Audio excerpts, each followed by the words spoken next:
Is this as close to the original That's exactly. as you can possibly get? So this is what it felt like? This is what Exactly. It's weighty. It had batteries inside to power the units. There's no difference to that than the original. Now is They made 10 of them, and so I got one of them. now is that your assistant over there? Huh? Is that your assistant over there? Yeah. Oh, you knew what I was going to do. You're very clever. I was going to sneak it away. But so I can't tell. Do we have any questions from the audience? I can't see anything out there. I do see one more water. I think I see. Did I see a hand over there? My mic off. Here we go. All right, I got volume. Stand up, please. Can you talk a little bit about your short film with Empire Strikes Back? Is it called Black Knight or something? It's a wonderful short film. Thank you, Black Angel. Black Angel, yeah. Yeah, I decided to stop once I'd done Star Wars and Alien, and I thought, you know what, and I'd seen other people fail, and I thought, I've got to stop and do it. So I wrote what I love, which was a King Arthur story, and I was trying to be Kurosawa. And George hated the short film, because in those days there's no commercials, no ads, no trailers. They had a program which was a 25 to 30 minute short film and the main film. And Fox put some story about policemen going on holiday with Star Wars, and George got really upset. He said, "You're antagonizing my audience, it doesn't fit." And there was a grant from the British government for first-time filmmakers of £25,000 if a producer would guarantee it would go out with the main film. I didn't know any of this. I'd written it. I was at film school trying to get it made, and broke completely. And by chance, I went to watch the sound mix of Alien because it was the world's best in England where it was being done. And the head of Fox was there, asked me what I was doing. I said I'd written it. He said, "Do you mind if I send it to George?"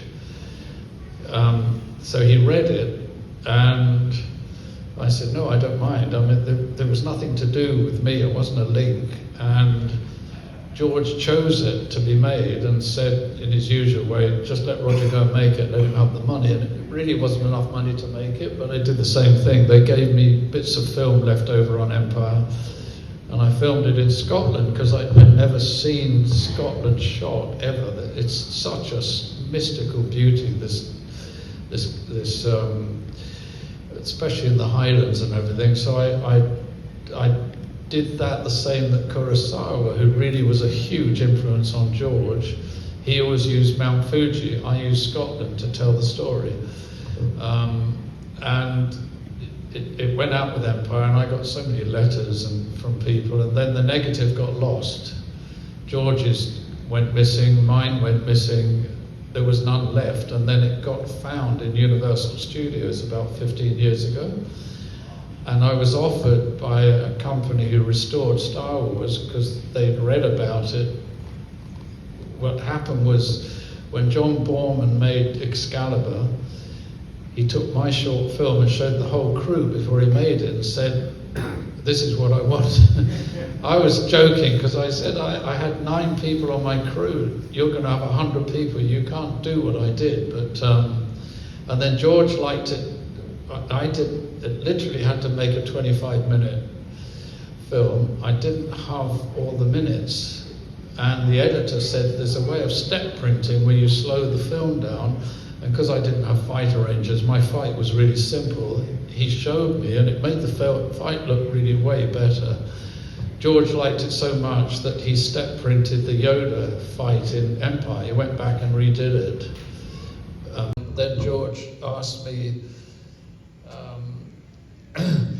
when he was doing Phantom Menace, again, it was still tightly controlled by George, and with a budget that was only $110 million. And just to give you the difference, Gary Kurtz put it out to, not Gary, Rick McCullum put it out to all the studios, said, "Could you budget this script, because we may have to work in America."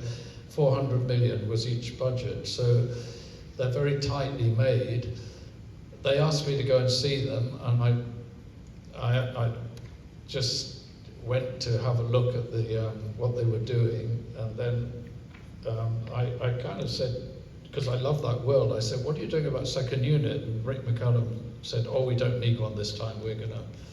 we'll do it all ourselves. And I thought, you're in denial. Yeah, I was going to say, how's that possible? And they'd allowed only 12 weeks to shoot because George doesn't that much like shooting, and he had to get back because of the effects to really push all that side of it. And then I just said to Rick, put my name down in case.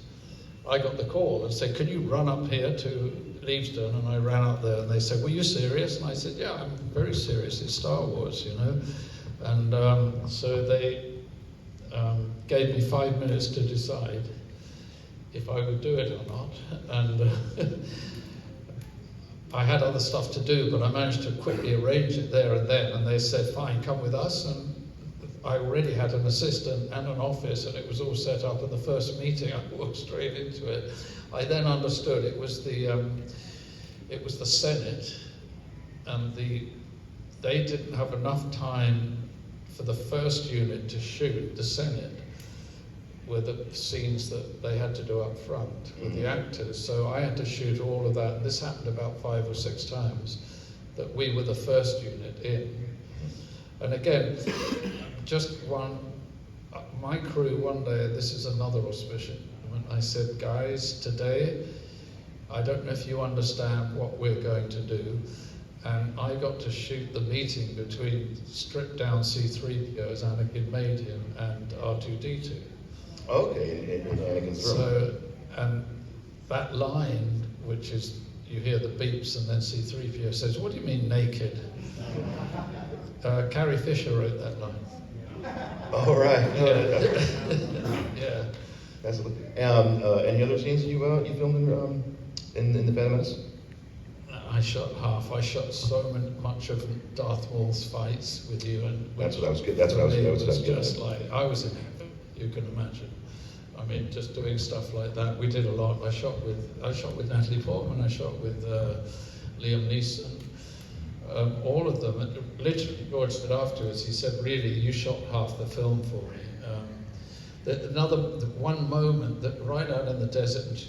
There's the moment where Darth Maul. There was a fight. They cut, but he actually leapt off when he's fighting Qui-Gon, and he has to leap off the landing platform and stick it in the desert, and it's an epic shot. There's the sunset behind. I had to do that shot, and there was a huge fight erupted because Annie Leibovitz was there wanting to shoot that for the cover of Vanity Fair. Mm-hmm. And I said, I'm sorry, we're making the movie, I've got to take precedence, but I said, I will do a deal with you because Ray Park was phenomenal. And he wasn't the stunt man, he was Darth Maul, but he did stunts that the other professionals couldn't do. Yeah, He said, here, I'll get it all set up. We had a big platform built for him to leap down and everything, and I said, he'll stick it in one. I'll do one take. You can have it then and you'll get the sunset, and that's what we did. I had that much faith in Ray Park. He was extraordinary. Yeah, no, he's a great guy.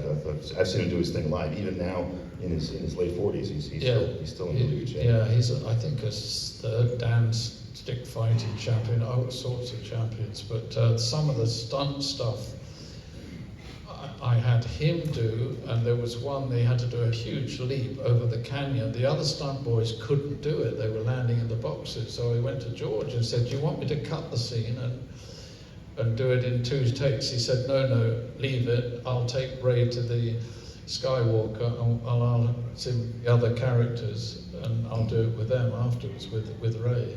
He was that good. No, he's great. But well, I want to thank you for coming here. No, for our so first thank you. inaugural Thanks for coming, everybody. You're going to be here for the remainder of the weekend in Watergraph Hall. So make sure you guys come by and see him. Look, he's got a lightsaber in his hand. We got some lightsaber fans. Yeah, I'm here, yes. But I'm not moving. as always, it's great to talk to you. Thank you so much Thank for you, coming. Andrew. Yeah. Thanks, everybody.